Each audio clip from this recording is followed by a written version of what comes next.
listening to They Don't Ask Me, the sports podcast no one asked for, but everyone needs to hear. Music and audio assets used by permission. Original content is property of KMFD Consulting, LLC. All rights reserved.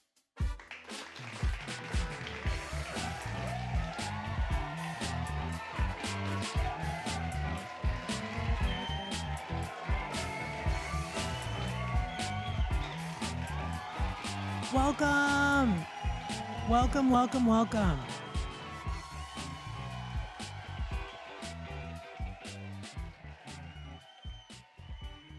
Welcome. Good Sunday afternoon to you. It is Sunday, March 15th. Thank you for listening to the podcast that no one asked for.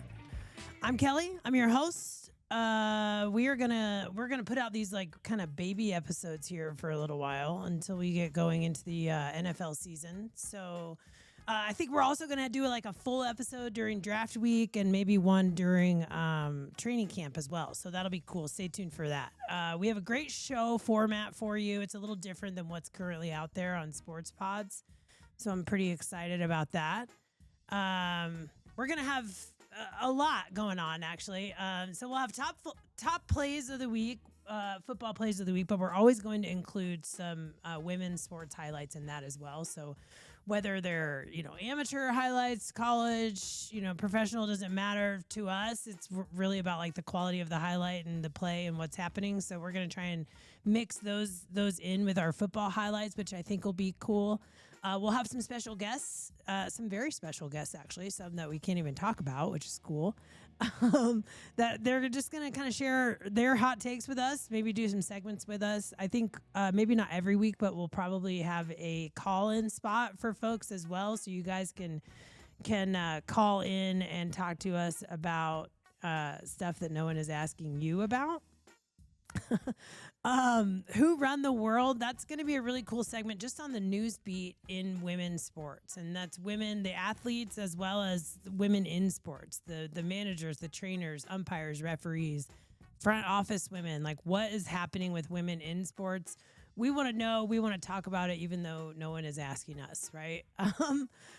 Fit Drip with my friend Heidi, who's a fashion guru. Heidi's going to take us on a journey where sports and fashion collide, and that is not always in a good way. I would tell you also to probably get your kids out of the room for that one, because Heidi's going to probably shoot that pretty straight. So watch out for that. Spread 'em is a segment where we'll talk about all of the point spreads, betting lines, basically just the best way for you to lose money on a Sunday afternoon with the upcoming NFL slate.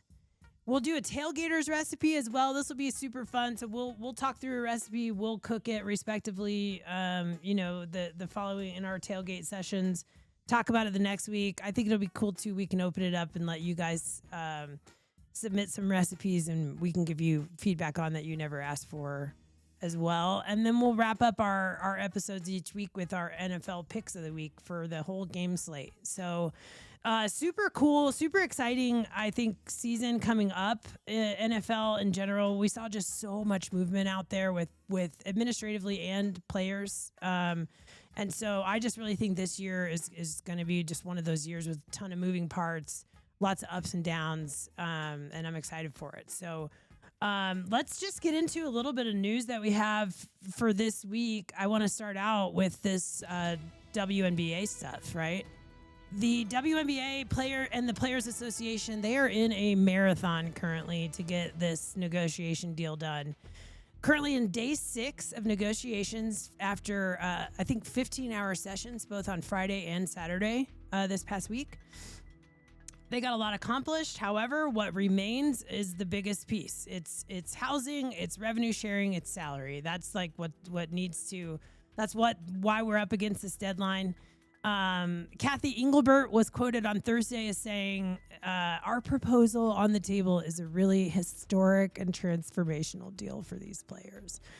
It's pretty rich, if you ask me. She says there would be huge gains in salaries, huge. I'm just gonna. I must tell you, we're gonna have to bring the women's team. You do know that. Okay, Cathy. I mean, The reason why these are huge gains and historic and transformational deals for the players is because for the last 2.5 decades, you guys haven't been paying the players what they deserve this entire time. The owners have been, maxing out on talent and taking advantage of it and pocketing a ton of this revenue.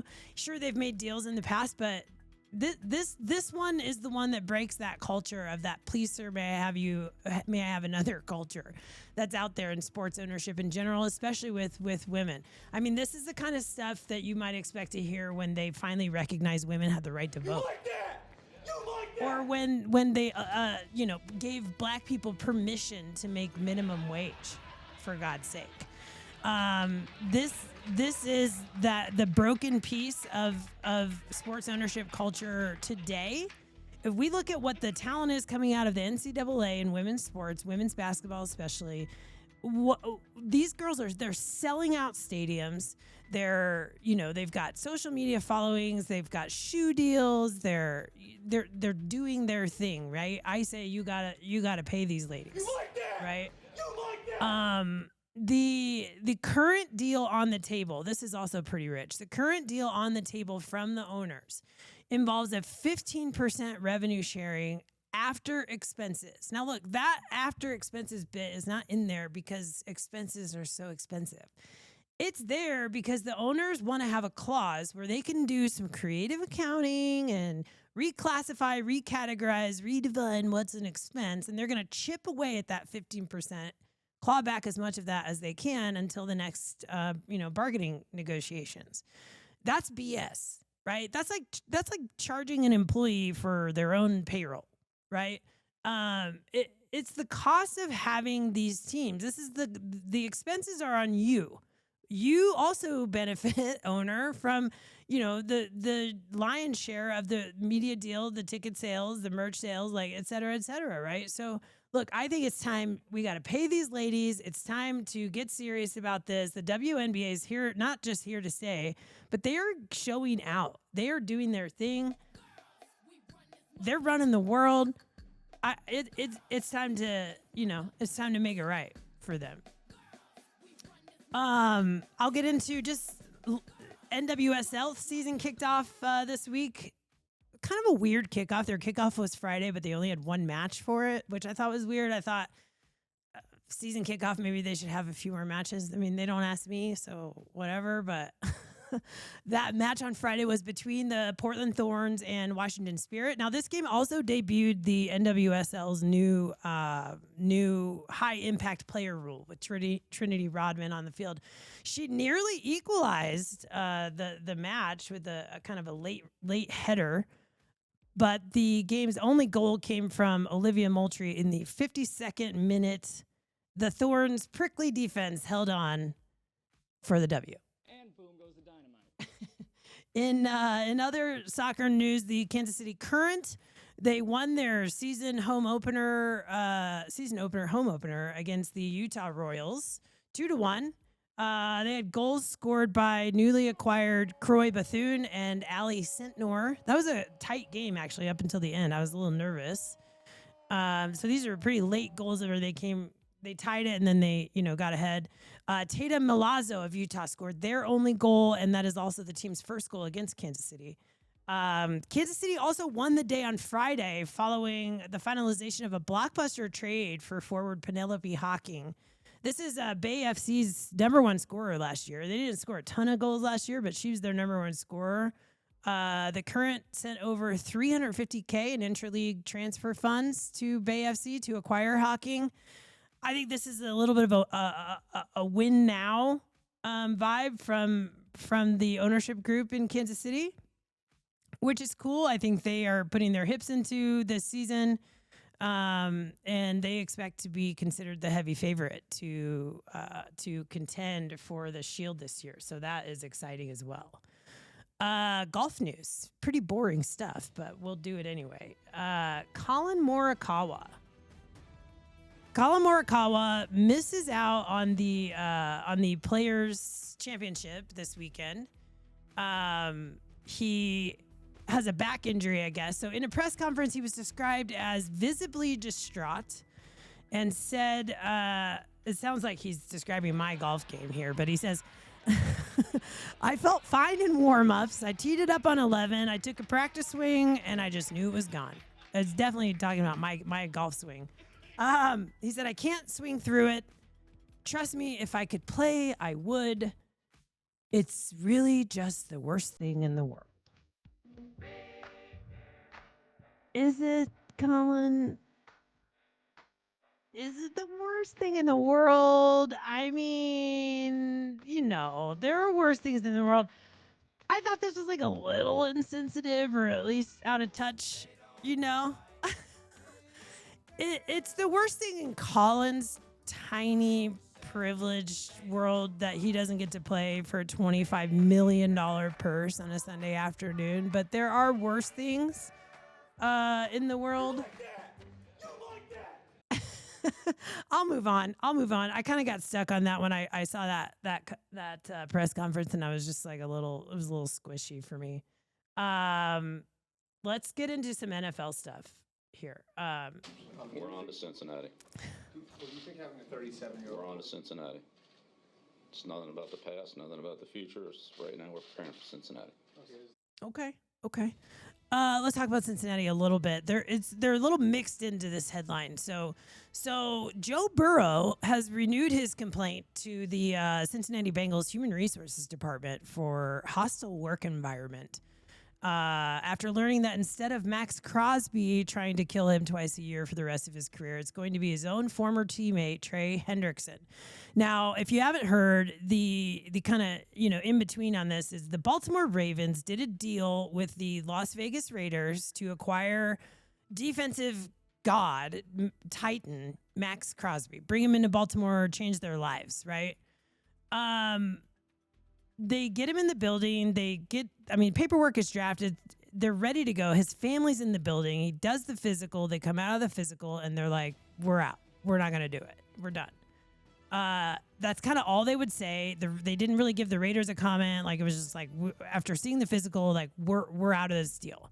They turn instantly right around, get on the horn with the Cincinnati Bengals, and pick up Trey Hendrickson. Now, the Ravens claim that their goal was to have both of these guys, which I don't really see how that was ever going to play out financially for them. But I think this is just a huge misstep on the part of the Raiders. I think it's a credibility issue. It's wishy-washy. It's like all of those things that you kind of don't need going into this season.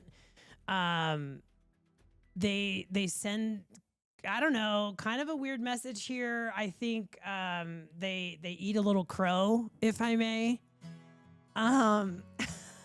They internally and externally, they send a message to their players, kind of how they're operating at the front office. Externally, in the market where it really matters for them, especially right now, they send a message to other teams that they can't be really taken serious. And I think, it's a lot to put on their new head coach. So going into, first of all, he's a rookie head coach this year. He's filling shoes that really shouldn't have been emptied, frankly, in John Harbaugh. He's going into a scenario where they haven't said it, but they mean it, that he must win a playoff game. So you're a rookie head coach, brand new team. You must win a playoff game. You're filling John Harbaugh's shoes. Oh, and by the way, no one's going to take us seriously for at least the first 4 months of the season. Leading up to the trade deadline, it's weird. It's weird. I think it's going to ultimately end up affecting the Ravens on the field as far as like how they operate. What they gain out of this deal, they gain half of the dynamic duo they claimed they were trying to get in the first place. And then, in my opinion, they lose a ton of sort of cultural collateral that, like I said, John Harbaugh spent a long time building up. So I just don't love it. I think, like I said, I think it's a little bit of a misstep. It's a little short-sighted as well. I talked to my mailman about this the other day. It's kind of funny. We were both laughing because I'm like, he knew, I knew, everybody knew Maxx Crosby was not going to see any action until mid-July, end of July. So, like, what'd you see in the physical that you didn't like? Or did you hear that something was going to flex in Cincinnati and you were going to be able to get Trey Hendrickson? And so you left Maxx Crosby on a string.